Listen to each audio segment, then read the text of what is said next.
नमस्कार दोस्तों, मैं धर्मेंद्र एक लोकप्रिय चैनल मिरेकल माइंड्स में आप सभी का स्वागत करता हूं। आज मैं ज्वलंत जैविक समस्या के समाधान हेतु विलक्षण प्रसंग को आपके सामने प्रस्तुत करने जा रहा हूं।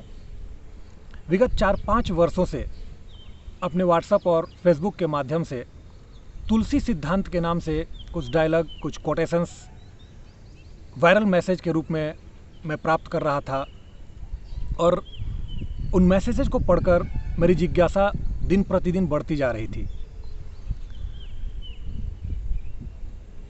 इन मैसेजेस में आस्थाना भाव के कारण 2 लाइन की पंक्तियों में बहुत से क्लिष्ट शब्दों के कारण अर्थ स्पष्ट नहीं हो पा रहे थे, जो लोगों को समझने में दिक्कतें आ रही थी, परेशानियां हो रही थी। मैं भी उन्हीं में से एक था। मेरी जिज्ञासा बढ़ रही थी और इसी प्रसंग को स्पष्ट करने हेतु मैं कई दिनों से तुलसी सिद्धांत के इन मैसेज को बनाने वाले, हम सब के बीच प्रस्तुत करने वाले को ढूंढ रहा था। और कहते हैं दोस्तों, जहाँ चाह है वहाँ राह है। इस प्रकृति ने मेरी भी उस चाह को एक राह दिखा दी और अचानक मैं तुलसी सिद्धांत के जन्मदाता कह लूँ, उनसे मिलने का एक मौका मिला और फिर सर सहर्ष तैयार हो गए अपने उन वायरल मैसेज को एक सीरीज़ के रूप में स्पष्ट करने के लिए। तो उन्हीं डायलॉग को स्पष्ट करने हेतु एक सीरीज़ के रूप में हम आपके बीच प्रस्तुत हुए हैं। सर्वप्रथम तुलसी सिद्धांत का नामकरण स्पष्ट करते हैं। जैसा कि हम सब जानते हैं दोस्तों, तुलसी का अर्थ ही होता है अतुलनीय, अर्थात अभूतपूर्व। प्रोफेसर तुलसी नारायण प्रसाद सर का दावा है कि जैविक सत्य की अनुसंधान में तुलसी सिद्धांत अभूतपूर्व है। बस इसी कड़ी को हम एक एक एपिसोड के माध्यम से समझने की कोशिश करेंगे। सर्वप्रथम प्रोफेसर तुलसी नारायण प्रसाद, जो कि भूतपूर्व विभागाध्यक्ष प्राचीन भारतीय इतिहास एवं संस्कृति के रहे हैं, इन्होंने प्राचीन वैदिक विज्ञान और आध्यात्म पर रुचि रखने के कारण वर्तमान आधुनिक विज्ञान की दृष्टि से देखते हुए एक अलग प्रायोगिक दर्शन की खोज की है और इसी सिद्धांत को तुलसी सिद्धांत के रूप में जाना जाता है, जो कि नितांत व्यक्ति से प्रारंभ होकर वैश्विक अर्थात ग्लोबल होता है। तो आइए एक एक करके हम सर के सिद्धांतों को समझने की कोशिश करते हैं। इस लोकप्रिय विषय की चर्चा के लिए आप प्रस्तुत हुए हैं सर, इसके लिए मैं आपका आभारी हूं और आपका स्वागत करता हूं हमारे इस एपिसोड के लिए। सर, बहुत दिनों से आपके पोस्ट्स वायरल मैसेज के रूप में हमें प्राप्त हो रहे थे और मेरी जिज्ञासा दिन प्रतिदिन बढ़ती जा रही थी और अंततः इस प्रकृति ने हमें आपसे मिलाने का मौका दिया और हम हाजिर हुए हैं इस एपिसोड को क्लियर करने के लिए, समझने के लिए। इससे पहले कि मैं सिद्धांतों पे आऊँ, मैं कुछ चीज़ समझने की कोशिश करूँगा सर आपसे। सबसे पहले, काया लिपि क्या है, जो आज तक अनसुना है, कभी नहीं सुना गया एक ऐसा शब्द, इसका क्या अर्थ है? लिपि का अर्थ होता है जो लिप्त होता हो। तो शरीर में, या शरीर को काया भी कहते हैं। काया में जो फिंगरप्रिंट है, उसके अंदर जो छिद्राकृतियाँ हैं, वो एक लिपि के रूप में, एक आकार के रूप में, एक संकेत के रूप में कुछ सर्टेन जगह पर सर्टेन ग्रुप बनाते हैं। तो उसी के लिए हमने इसका, उसे अंग्रेजी नाम इसका पोरोस्कोपी होगा, छिद्राकृति विज्ञान होगा। हमने इसको भारतीय दृष्टिकोण से काया लिपि की संज्ञा दी है। ये काया लिपि है जो आपके जीवन को निर्देशित करता है कि ये काया किस चीज़ का, क्यों और क्या है। ओके सर, तो काया लिपि क्या है हमने समझा। भारतीय परिदृश्य में काया लिपि अर्थात पोरोस्कोपी। सर, पोरोस्कोपी अर्थात काया लिपि की वैज्ञानिकता क्या है? क्योंकि कोई भी प्रकृति में कार्य बिना कारण के नहीं होते हैं, तो काया लिपि में मतलब पोरोस्कोपी में जो छिद्राकृतियाँ हैं उसमें एक सीक्वेंस क्यों आया। मैंने देखा जैसे काया लिपि या पोरोस्कोपी अभी अपराध शास्त्र में कहीं कहीं इसको उपयोग किया जाता है, इसलिए कि यह अभूतपूर्व होता है, किसी का किसी से मिलता नहीं है, ये अनचिन्हा है, एक ही व्यक्ति का एक ही होता है जो सदैव एक ही रहेगा। तो इससे अपराधियों को पकड़ने के लिए पहचान के रूप में फिंगरप्रिंट को लिया जाता था, कहीं कहीं पोरोस्कोपी को भी लिया जाता है। क्योंकि ये पोरोस्कोपी फिंगरप्रिंट से भी सूक्ष्म है, इसलिए इसका प्रसार या प्रचार उतना अभी व्यापक नहीं है। मैंने देखा कि ये जो काया लिपि है, ये जो पोरोस्कोपी आती है, एक सीक्वेंस में आ रहा है। सीक्वेंस में सर्टेन इसकी छिद्राकृतियों का आकार बनता है, कोई स्क्वायर हो रहा है, कोई ट्रायंगल हो रहा है, कोई गोल हो रहा है, कोई राउंड हो रहा है, कोई रोम्बस हो रहा है। वो क्यों हो रहा है और वो क्या संकेत दे रहे हैं।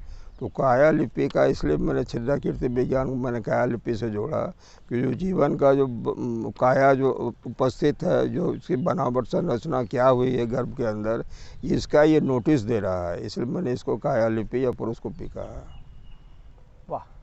तो छिद्राकृति, हमारे शरीर के छिद्राकृति से काया लिपि अर्थात काया के अर्थात हमारे शरीर के विज्ञान को समझने की कोशिश, और इसी से हमें क्या प्राप्ति होने वाला है, हमें क्या मिलने वाला है, हमारे रोग दुख, हमारे हर सिद्धांतों का समाधान, जैसा कि सर बताते हैं, ये संभव है सिर्फ पोरोस्कोपी को समझने से।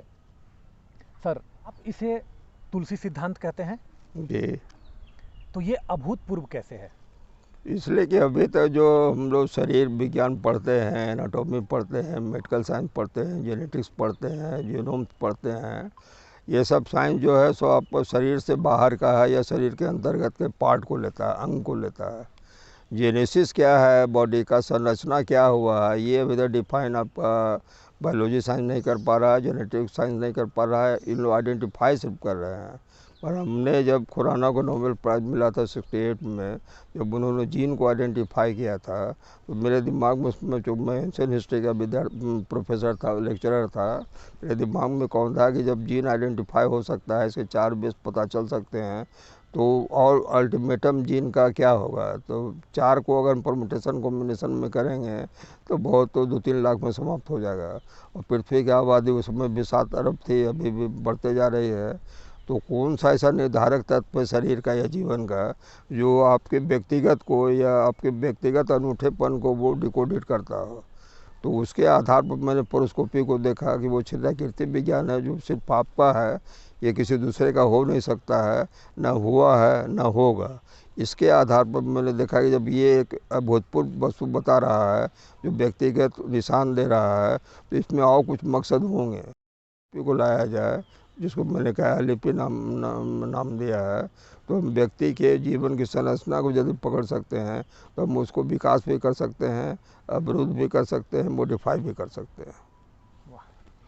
तो इसे मॉडिफाई भी किया जा सकता है। तो छिद्राकृति अर्थात पोरोस्कोपी की समझ से इसे मॉडिफाई भी किया जा सकता है। तो सर, इसी तरह एक वायरल मैसेज मुझे प्राप्त हुआ था जिसमें आप लिखते हैं, काया लिपि अर्थात पोरोस्कोपी में जीवन का सार्विक व्याकरण है जो जीवन को परिमार्जित करता है, अन्यथा अनगढ़ मृत्यु स्वाभाविक है। क्या कहना चाहते हैं सर? ये तो चूँकि 2 लाइन में हमको लिखना था, इसका अगर व्याख्या होगा या इस पर यदि राइटअप बनाना होगा तो 8-10 पेज बनाने होंगे। चूँकि 8-10 पेज का जगह नहीं था मेरे पास, मैंने इसको इस तरह का संक्षेप में एक सूत्रबद्ध के रूप में मैंने दिया है। ये बात सही है कि आपका जैसे आज का एनाटॉमी विज्ञान इतना डेवलप हो चुका है, जेनेटिक्स में भी दखल हो गई है, जीनोम को भी लोग समझने लगे हैं, पर ये सब सामूहिक रूप में समझ रहे हैं, व्यक्तिगत रूप में नहीं समझ रहे हैं। हालांकि व्यक्तिगत का भी जीनोमिक्स में बन रहा है। मैंने हाल ही कहीं पढ़ा था कि जब व्यक्तिगत जीनोम में बन गया, उसका भी तो अप्लाइड नहीं हो रहा, यूज़ नहीं हो रहा। अगर बन गया तो वो सिर्फ जैविक संरचना में बना है।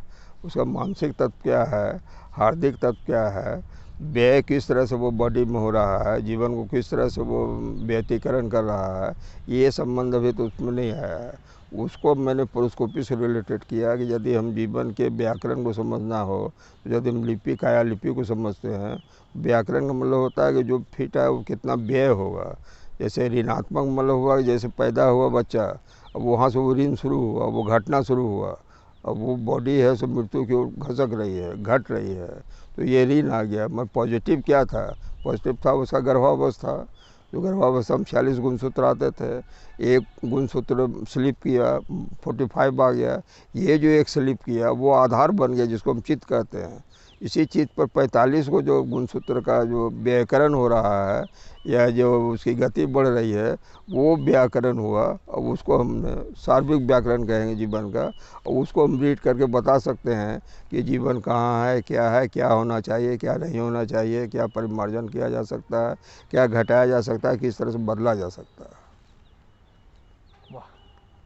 तो अच्छा, जन्म लेने के बाद हम हाँ, जब रील शुरू हो जब जाता तक है। आप गर्भावस्था में थे तब तक आप पॉजिटिव थे, उसको ओके। प्लस कहेंगे। जैसे ही आपका जन्म हुआ उस दिन से आप घटना शुरू हुए। घटना शुरू हो पर गई। ये घटना होता है सो आरोह अवरोह में होता है, इसलिए पता नहीं चलता है। जैसे हम लोग जवानी को कह रहे हैं कि अभी जीवन का ये है एक 180 डिग्री में, पर ये सर्किल में आ रहा है, एक चाप में आ रहा है, इसलिए लगेगा कि अवरोह हो रहा है, बढ़ रहे हैं, जवान हो रहे हैं, यौवन में आ रहे हैं, फिर घट रहे हैं, बुढ़ापा आ रहा है। ओके, मतलब जवानी भी बढ़ना नहीं बल्कि घटना ही है सर के हिसाब से, लेकिन चूंकि अवरोह है इसलिए हम उसे समझ नहीं पाते हैं और हम ये कहते हैं कि हम आगे बढ़ रहे हैं, जवान हो रहे हैं।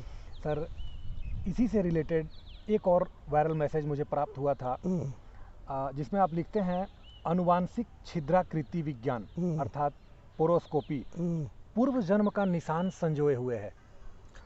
जैसे मैंने शुरू में कहा ना कि हर एक वस्तु का कोई कारण होता है, कोई भी कार्य का कारण होगा ना। तो आप जो भी इस अवस्था में जो आपका जन्म प्राप्त हुआ है उसका कारण क्या था? माँ बाप तो एक माध्यम हुए आपके, माँ बाप आपके कारण नहीं हो सकते हैं, जाति वर्ग भी आपका कारण नहीं हो सकता है। उस ग्रुप में आप आ गए, उस वर्ग में आप आ गए। जैसे मान लीजिए ठीक आप 24 हैं, तो 24 आप सफ़र के नहीं आए थे कि आप 24 जन्म ले रहे हैं, आप तो एक कॉस्मिक कनेक्शन के पिंड हैं, मॉलिक्यूल्स हैं, पर वो 24 ग्रुप में आप आ गए। 24 ग्रुप में माँ बाप आपके माध्यम बने, तो उससे आपका जन्म में स्टार्ट हुआ। मतलब जन्म तो अपने गति से चलेगा, वो आपके माँ बाप के माध्यम के या वर्ग के माध्यम से तो चलेगा नहीं। तो इसलिए वो अपना जीवन जो ले रहा है वो भूतल के ऊपर या बाह्य प्रकृति के ऊपर में वो बिना डायरेक्शन के, बिना निर्देशन के इधर उधर भटक रहा है। उसको यदि हम डायरेक्शन दिया जाए कि तुम कॉस्मिक कनेक्शन पिंड हो, तुम्हारी वेलोसिटी क्या होगी, तुम्हारा डायरेक्शन क्या होना चाहिए। सबसे पहले तो हम लोग आहार को आधार कहते हैं, आधार ही आपका गड़बड़ है, आहार ही आपका गड़बड़ है।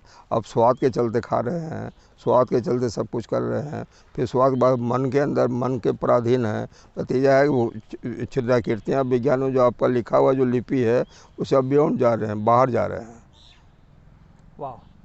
तो जो मुझे समझ में आ रहा है सर कि हम पूरी ज़िंदगी अपने आप को किसी जाति, किसी संप्रदाय, किसी मजहब या पुरुष या स्त्री समझ करके बिता देते हैं, जो शायद सरासर गलत है, और इसी की वजह से हम उस चीज़ को नहीं कर पाते हैं जो करने आए हैं, जो हमारा कारण है यहाँ पे। एम आई राइट सर? वाह सर, तो मुझे आनंद आ रहा है दोस्तों, और मुझे ऐसा लग रहा है कि इस एपिसोड से बहुत कुछ प्राप्त करने जा रहे हैं हम, बहुत कुछ मिलने जा रहा है हमें। क्या आपको भी ऐसा नहीं लग रहा है?